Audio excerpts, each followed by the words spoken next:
Right now, some part of you is aching to move. You shift in your seat. You cross your legs, then uncross them. You tell yourself it's restlessness. It's not. It's memory. Your body remembers something your mind has forgotten. For nearly the entire span of human existence, sitting for hours on end simply wasn't an option. Not because ancient humans were disciplined, because the world didn't allow it. Food had to be found. Threats had to be watched for. Distance had to be covered, day after day, just to stay alive. And somewhere along the way, something strange happened. The chair was invented. The desk was invented. The screen was invented. And your biology never got the memo. You were built by millions of years of motion. You're living a life of stillness. And your body is quietly protesting every single day. Anthropologist Daniel Lieberman at Harvard has spent decades studying how the human body evolved for physical activity. And one of his central findings is almost uncomfortable to sit with, literally. His research on hunter-gatherer populations, including the Hadza of Tanzania, shows that these groups rarely sit for more than an hour at a stretch. They don't exercise. Not the way you think of it. There's no gym, no scheduled workout. Instead, their entire day is woven with low-level physical activity. Walking to gather food, squatting to work, standing to talk. Movement isn't a task on their list. It's the baseline state of being alive. Compare that to your day.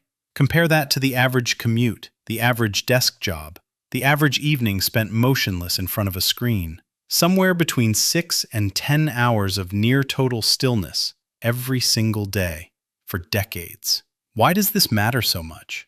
Because your body wasn't just built to move occasionally. It was built to expect it. Deep inside your muscles, movement triggers chemical signals that regulate blood sugar, manage inflammation, and even influence your mood. Researcher James Levine, who spent years studying what he called non-exercise activity thermogenesis, or NEAT, found something remarkable.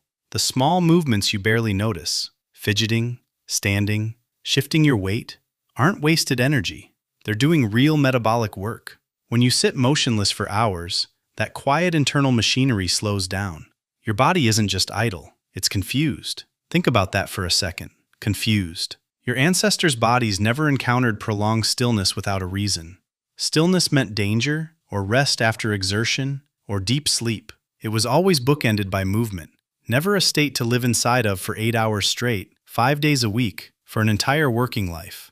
So when you sit for that long today, your body doesn't register it as normal. It registers it as unusual.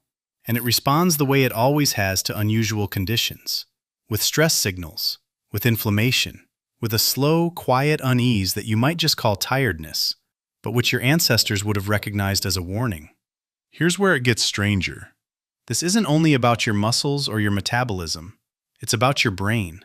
David Raichlen, an evolutionary biologist who has studied the connection between physical movement and cognition, has found that walking, especially outdoors and especially over varied terrain, appears to stimulate the hippocampus, the brain region tied to memory and learning. His research suggests that the kind of movement your ancestors did constantly, not intense exercise, just walking, may have shaped the very structure of the human brain over evolutionary time. Movement wasn't separate from thinking. Movement was part of how you were built to think. Which means when you sit still for hours, you're not just resting your legs. You may be dimming a part of your own cognitive machinery. Have you ever noticed how a difficult problem sometimes untangles itself the moment you stand up and pace? That's not a coincidence. That's your biology doing exactly what it was designed to do. So why did you stop moving? Not you personally, all of us, as a species. The shift happened remarkably fast, at least on an evolutionary timescale. Agriculture settled us down. Industry seated us at machines. And more recently, the digital economy chained us to screens, often for the majority of our waking hours. In the span of a few thousand years, and especially in the last 100, humans went from constant low-level motion to near-total stillness. Your genome hasn't had time to catch up. It's still running on instructions written for a world that largely no longer exists. This mismatch has a name among researchers: evolutionary mismatch. It describes any situation where the environment changes faster than the biology adapted to it. and few mismatches are as universal or as underestimated as this one. You might assume the solution is simple: exercise more, hit the gym after work.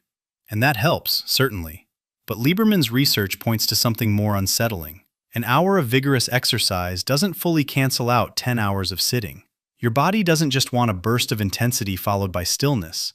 It wants what it always had: frequent, low-level, near-constant motion throughout the entire day. This is why you feel different after a day of errands, chores, and walking around, compared to a day spent almost entirely seated, even if you hit the gym that morning. It's not just calories burned, it's a different relationship with your own body. One your ancestors lived inside every single day of their lives, without ever thinking about it as exercise at all. There's a modern mirror to all of this, and it's easy to miss. Notice how often you feel restless during long meetings, long flights, long lectures. Notice the specific kind of fatigue that comes from sitting, different from the fatigue that comes from physical effort, heavier somehow, duller. That isn't laziness. That's an ancient signal, still firing, still trying to tell you something your modern life has made almost impossible to obey. Some workplaces have started experimenting with standing desks, walking meetings, treadmill workstations. It's tempting to see these as trendy gimmicks, but look closer, and they start to look like something else entirely. Not innovation, restoration. An attempt to rebuild, in fragments, the kind of moving, walking, standing life that defined nearly all of human history until just a few generations ago. You don't need to abandon modern life to listen to this signal. You don't need to live like the Hadza, but you can pay attention to the ache. The next time you feel that pull to stand up, to pace, to stretch, to walk to the other room for no particular reason, consider that it isn't a distraction from your day. It's a message from a body that remembers exactly what it was built for, even when the world around it has forgotten. You weren't built to sit still. Right now, some part of you already knows that, and it's asking you to move.